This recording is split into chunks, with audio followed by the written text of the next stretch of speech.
Assalamualaikum warahmatullahi wabarakatuh. Nama saya Bahrul Rizky Kurniawan. Saya dari jurusan Fisika, Fakultas MIPA.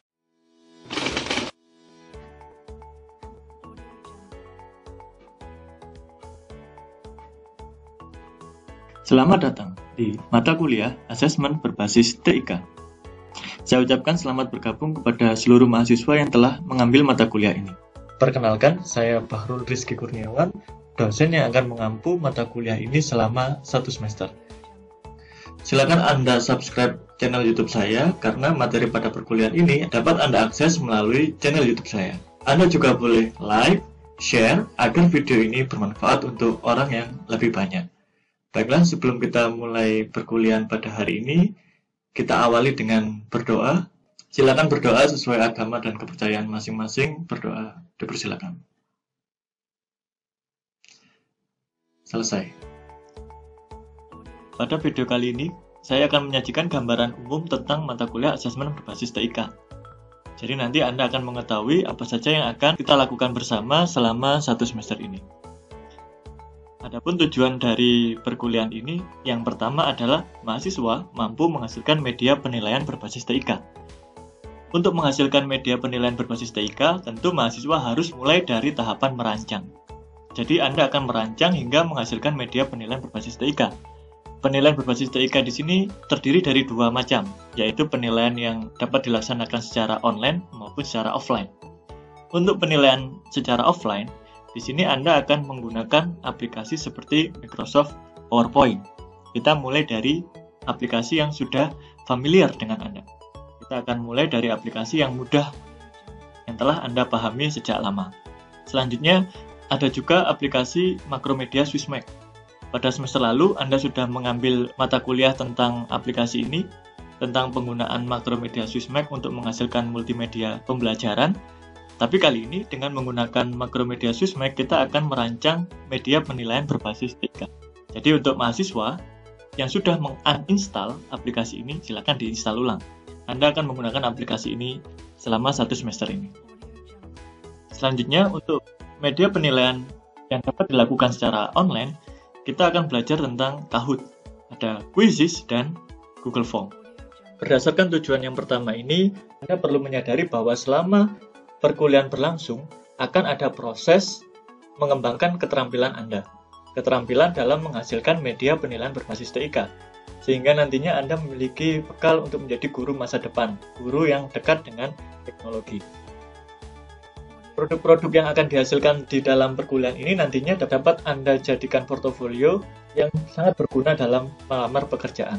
Selain itu, ketika Anda sudah memiliki keterampilan menghasilkan media penilaian berbasis TIK, Anda juga dapat berwirausaha, memberikan jasa kepada guru-guru yang membutuhkan ataupun sekolah-sekolah yang membutuhkan dalam menyediakan penilaian berbasis TIK. Menarik bukan? Semoga nantinya perkuliahan ini dapat menjadikan Anda pribadi yang berbeda, yang unggul dibandingkan dengan calon guru yang lainnya. Amin, amin ya robbal alamin. Berikutnya, tujuan kedua dari mata kuliah ini adalah mahasiswa melakukan uji coba media penilaian berbasis TIK. Jadi, media penilaian berbasis TIK yang Anda hasilkan selanjutnya akan diuji coba. Pada dasarnya, uji coba yang akan dilakukan terdiri dari 2 macam, yaitu offline dan online. Uji coba ini dilakukan untuk mengetahui kelayakan media penilaian yang Anda buat. Selain itu, uji coba ini juga diperlukan untuk mengetahui bagaimana respon peserta ketika menggunakan media penilaian yang Anda hasilkan. Namun, di tengah pandemi seperti saat ini, untuk semester ini, uji coba media penilaian berbasis TIK dilakukan secara online. Bagaimana prosedurnya? Nanti kita akan bahas lagi setelah Anda mampu mencapai tujuan yang pertama. Tujuan ketiga adalah mahasiswa menganalisis dan melaporkan hasil uji coba media penilaian berbasis TIK. Yang perlu diingat adalah tujuan dari asesmen atau penilaian itu tidak hanya sekedar nilai atau sekedar angka untuk mengisi nilai rapor. Tapi lebih dari itu. Tujuan utama dari asesmen adalah mendampingi siswa belajar. Jadi melalui asesmen ini Anda perlu mengetahui bagaimana karakteristik siswa Anda. Karakteristik yang dimaksud di sini bisa mencakup bagaimana pemahaman konsep, miskonsepsi, atau kemampuan lainnya yang dimiliki oleh siswa. Semua ini tergantung apa tujuan dari asesmen yang Anda hasilkan. Oleh karena itu, Anda nantinya akan menganalisis hasil uji coba. Hasil analisis ini selanjutnya akan dilaporkan. Bentuk pelaporan hasil uji coba ini dapat berupa artikel. Artikel inilah yang nantinya dapat Anda publikasikan setelah melalui tahapan konsultasi. Berikut ini ada beberapa produk perkuliahan 2018 berupa artikel yang telah dipublikasikan. Yang pertama ada artikel yang dimuat dalam Bunga Rampai. Ini membahas tentang topik revolusi pendidikan yang berperadaban di era industri 4.0. Pada artikel ini dibahas tentang revolusi bidang penilaian. Jadi sangat cocok ya dengan artikel yang telah dihasilkan pada perkuliahan ini. Yang kedua ada artikel yang dimuat dalam jurnal E-Vektor. Di sini artikelnya membahas tentang pemahaman konsep pada topik vektor. Jadi memang asesmen yang dilakukan bertujuan untuk menguji pemahaman konsep pada topik vektor. Yang ketiga ada artikel yang dipresentasikan dalam seminar internasional. Pada artikel ini memuat tentang pengembangan asesmen berbasis Android. Jadi memang sudah ada inovasi ya. Inovasi yang dilakukan, seperti apa inovasinya dapat Anda cari pada artikel dengan judul ini ya. Kemudian ada artikel yang dimuat di Sinta 3, yaitu menganalisis miskonsepsi. Jadi asesmennya bertujuan untuk menganalisis miskonsepsi menggunakan kuisis pada pokok bahasan optika geometri. Kemudian ada analisis pemahaman konsep gelombang mekanik menggunakan kuisis. Nah, ini juga dimuat di Sinta 2. Jadi bukan suatu hal yang tidak mungkin bagi Anda untuk mempublikasikan artikel sebelum Anda lulus S1. Ketika Anda melakukan publikasi artikel, akan ada banyak manfaat yang akan Anda peroleh di kemudian hari. Seperti halnya yang saya alami dahulu, saya dapat memperoleh beasiswa untuk melanjutkan studi ke jenjang S2 karena pada waktu S1 saya mempublikasikan artikel pada waktu itu di seminar nasional. Namun semua itu butuh persiapan. Oleh karena itu, pada pertemuan pertama ini ada beberapa hal yang perlu Anda persiapkan. Yang pertama, Anda memilih topik. Silakan Anda pilih topik yang nantinya akan Anda jadikan acuan dalam merancang asesmen berbasis TIK.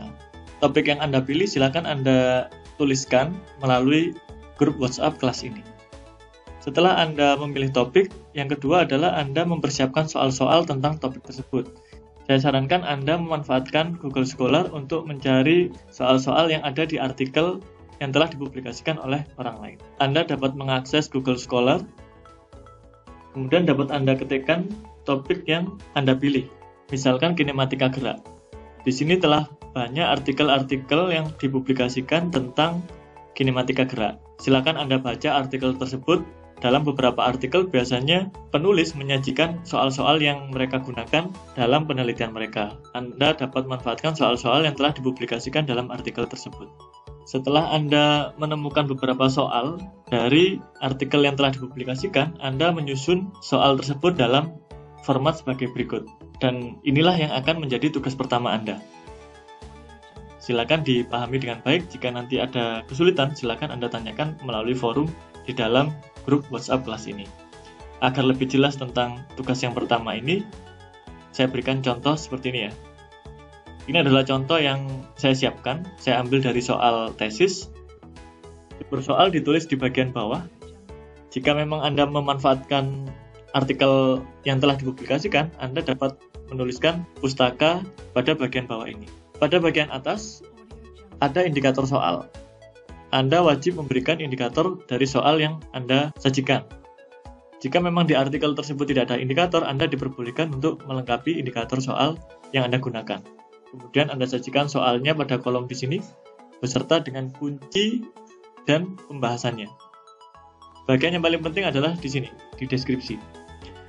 Pada bagian deskripsi ini, Anda perlu menuliskan karakteristik seperti apa yang dimiliki oleh siswa yang menjawab masing-masing opsi jawaban yang Anda berikan.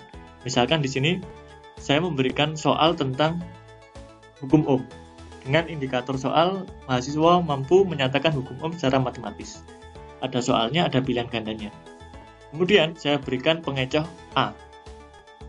Dengan deskripsi, ketika mahasiswa tersebut memilih opsi A, maka mahasiswa tersebut salah mengartikan persamaan matematis hukum Ohm dengan persamaan hukum. Tentunya setiap opsi jawaban ini menunjukkan adanya karakteristik yang berbeda-beda yang dimiliki oleh mahasiswa. Silakan Anda lengkapi, dan soal-soal yang Anda susun, yang telah Anda persiapkan ini nanti akan kita terapkan di dalam media assessment yang Anda rancang. Jadi untuk minimal soalnya ada 3 soal. Karena pada topik bahasan PowerPoint, Anda akan memerlukan 3 soal. Untuk secara keseluruhan, soal yang dibutuhkan bisa mencapai 10 soal. Jadi silakan Anda persiapkan dengan baik tugas pertama ini, karena ini dapat menjadi bekal Anda dalam merancang asesmen berbasis TIK. Untuk memudahkan komunikasi kita selama pembelajaran, silakan Anda mengakses si pejar Anda. Anda dapat langsung membuka si pejar. Pada bagian bawah ada join WhatsApp group asesmen berbasis TIK. Pada bagian ini Anda klik, sehingga nantinya Anda akan diundang untuk bergabung di dalam grup WhatsApp kelas ini. Saya rasa cukup sekian video pengantar perkuliahan asesmen berbasis TIK. Semoga bisa memberikan gambaran yang jelas kepada Anda tentang apa saja yang akan kita lakukan selama 1 semester ini. Saya akhiri. Wassalamualaikum warahmatullahi wabarakatuh.